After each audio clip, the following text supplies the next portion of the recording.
ગયા અઠવાડિયે જ આપણા ગુજરાતના જાણીતા ફૂડ બ્લોગર એવા આનંદભાઈ શાટાના મેરેજ હતા. એનામાં રિસેપ્શન મેનુમાં આ લાવા ઇડલી એમણે મૂકેલી હતી. તો મને લાગ્યું કેમ નહીં એની રેસિપી હું આપ લોકોની સાથે શેર કરું. તો આ રેસિપી બનાવવા માટે આપણે તો પહેલાં ઇડલીનું બેટર જોઈશે, જેની રેસિપી આપણી ચેનલ પર ઓલરેડી છે. તો નીચે ડિસ્ક્રિપ્શન બોક્સમાં અને ઉપર આઈ બટનમાં એની લિંક આપી દઈશ. હવે સાથે જોઈશે સાંભાર. તો આ સાંભાર કેવો હોવો જોઈએ? એકદમ ઠંડો, એટલે કે એ બિલકુલ પણ ગરમ ના હોવો જોઈએ. હવે આપણે આ ઇડલી બનાવવા માટે આવી રીતની ઘરમાં રહેલી કોઈ પણ વાટકી, કે જો તમારા ઘરમાં સિલિકોન મોલ્ડ હોય તો એનો ઉપયોગ કરી શકો છો, પણ દરેકના ઘરમાં સિલિકોન મોલ્ડ હોતો નથી. એટલે આવી ઊંડી વાટકીનો આપણે ઉપયોગ કરવાનો છે, જેના કારણે આપણે ઇડલીની અંદર સાંભાર ભરી શકીએ. તો આવી રીતની ઊંડી હોય એવી વાટકીની પસંદગી કરવી. આવી રીતે ડિઝાઇનવાળી હશે તો ઉપરથી ભાત ઉઠીને આવે છે, જે દેખાવમાં ખૂબ જ સારી લાગે છે. તો આવી રીતની તમે કોઈ પણ વાટકીઓનો ઉપયોગ કરી શકો છો. હવે આ વાટકીને આપણે ગ્રીસ કરવાની છે. તો ગ્રીસ કરવા માટે તેલનો ઉપયોગ નથી કરવાનો, એના માટે આપણે બટરનો ઉપયોગ કરીશું. બટરનો ઉપયોગ કરવાથી ઇડલી સાંચામાંથી આરામથી બહાર નીકળી જાય છે.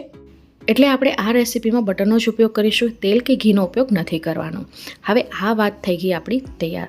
અહીં મેં બધી વાટકીઓને બટરથી ગ્રીસ કરી લીધું છે. હવે આની અંદર આપણે ઇડલીનું બેટર નાખીશું. તો કેટલું નાખવાનું છે? ફક્ત એક લેયર ભરાય એટલું જ, એટલે કે તળિયું કવર થાય એટલું જ. તો લગભગ 2-3 ચમચી જેટલું આપણે નાખીશું. બસ આ રીતનું જ આપણે નાખવાનું છે. તો આવી રીતે મેં બધી વાટકીઓમાં નાખી લીધું છે.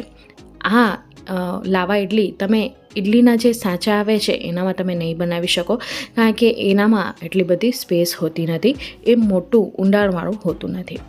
હવે આ 3 વાટકી ભરાઈ ગઈ છે. બાજુમાં મેં સ્ટીમર ગરમ કરવા માટે મૂકી દીધું હતું. તો એની અંદર આપણે આ 3 વાટકી મૂકી દઈશું અને એને 5 મિનિટ સુધી સ્ટીમ કરી લઈશું. તો આ પહેલાં તમારું સ્ટીમર રેડી હોવું જોઈએ. અને ખાસ વાત ધ્યાન રાખવાની છે કે જે સાંભાર તમે બનાવો છો એ બનાવ્યા બાદ એકદમ રૂમ ટેમ્પરેચર ઉપર આવી જવો જોઈએ. 5 મિનિટ થઈ ચૂકી છે. ઉપરનું લેયર તમે જોઈ શકો છો ફૂલી ચૂક્યું છે. હવે લાવા ઇડલી બનાવવા માટે જે બીજો ઇન્ગ્રેડિયન્ટ છે એ છે પાણીપુરીની પૂરી.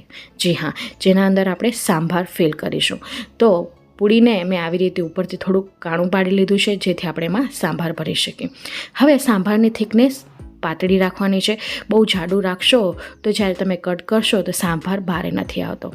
તો સાંભાર આટલી થિકનેસનો હોવો જોઈએ, આટલો પાતળો હોવો જોઈએ. હવે પૂરીને ભરી લીધી છે. બીજી પૂરીનો મેં અડધો ભાગ ટુકડો કરી લીધો હતો અને ઉપરથી આપણે એને કવર કરી લઈશું, જેથી આપણે ઉપરથી બેટર પોર કરી શકીએ. તો આવી રીતે ફરી પાછું આપણે ઇડલીનું બેટર નાખી દઈશું અને આખું કવર કરી લઈશું. અત્યારે તમને અનઇવન લાગે છે, તો પાછળથી આપણે એને ઇવન કરી લઈશું, આરામથી થઈ જાય છે.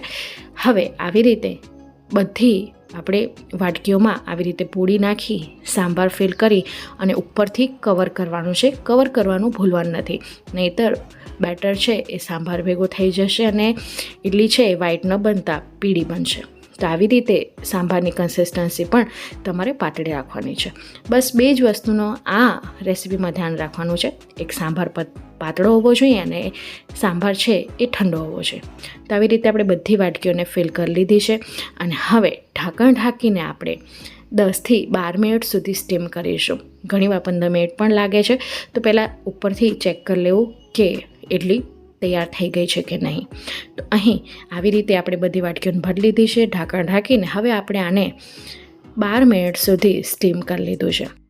આ ઇડલીનો કોન્સેપ્ટ જ એટલો જોરદાર છે ને કે અલગથી તમને ઇડલીની સાથે સાંભાર કે ચટણી લેવાની જરૂર નથી પડતી. તમે જોઈ શકો છો સરસ મજાની આપણી ઇડલી બફાઈ ચૂકી છે. તો હવે આને એકદમ ઠંડી કરી લેવી જરૂરી છે. તો ગેસ બંધ કરી દીધું છે અને અત્યારે ઇડલી આપણી એકદમ ઠંડી થઈ ચૂકી છે, રૂમ ટેમ્પરેચર ઉપર આવી ગઈ છે.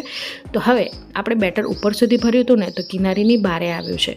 બહારની સાઈડ આપણે બટર નહોતું લગાડ્યું. એટલે આવી રીતે તમે કરશો ને તે આરામથી ડીમોલ્ડ થઈ જશે, કારણ કે બેટર ફૂલે છે ઇડલીનું સ્ટીમ થયા બાદ. તમે જોઈ શકો છો અત્યારે અનઇવન લાગે છે, પાછળથી આપણે એને ઇવન શેપમાં કટ કરી લેશું. તો ઉપરથી આવી રીતે થપથપાવશો ને તો આરામથી જે ઇડલી છે એ નીકળી આવે છે. તો અત્યારે સૌથી મોટી વાટકી હતી એનો જ આપણે ખોલીશું, એને જ આપણે તોડીને જોશું.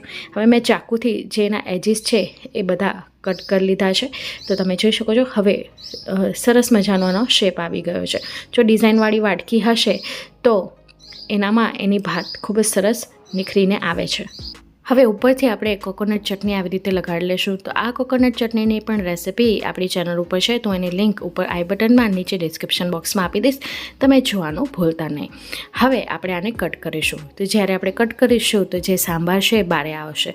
જો જાડો સાંભાર હશે તો કટ કર્યા બાદ એ બહાર નથી નીકળતો, એટલે કે વોલ્કેનો જ્યારે ફાટે છે ત્યારે જ્વાળામુખી બહાર નીકળે છે, એવી રીતે જ જ્યારે ઇડલીને આપણે બ્રેક કરીએ છીએ ત્યારે એની અંદરથી આવી રીતે લાવાના રૂપે સાંભાર બહાર આવે છે. ખૂબ જ સરસ કોન્સેપ્ટ છે અને ટેસ્ટમાં એટલી સરસ લાગે છે કે શું વાત કહું, તમે ઘરે બનાવશો પછી જ ખ્યાલ પડશે. આના પર સાઉથ ઇન્ડિયનની જે રેડ ચટણી આવે છે કોકોનટની, એ પણ તમે નાખી શકો છો અને પોડી મસાલો આવે છે એ સ્પ્રિંકલ કરીને પણ સર્વ કરી શકો છો. તો મહેમાન આવ્યા હોય કે હોય કાંઈ સ્પેશિયલ ડે ત્યારે તમે આ બનાવી શકો છો. ખૂબ જ ટેસ્ટી લાગે છે. તો ફ્રેન્ડ્સ, આજની આ મારી રેસિપી તમને કોઈ પણ કારણોસર ગમી હોય તો પ્લીઝ મને સપોર્ટ કરજો. મને સપોર્ટ કરવા માટે તમે મારા વિડીયોને લાઇક, શેર, ચેનલને સબસ્ક્રાઈબ કરી શકો છો. બાજુમાં આપેલી બેલ બટનને દબાવીને ઓલનું નોટિફિકેશન દબાવજો, જેથી મારા આવનારા વિડીયોઝની નોટિફિકેશન તમને મળતી રહે. હું ફરી મળીશ હજી એક આવી જ નવી રેસિપી સાથે. ત્યાં સુધી આવજો.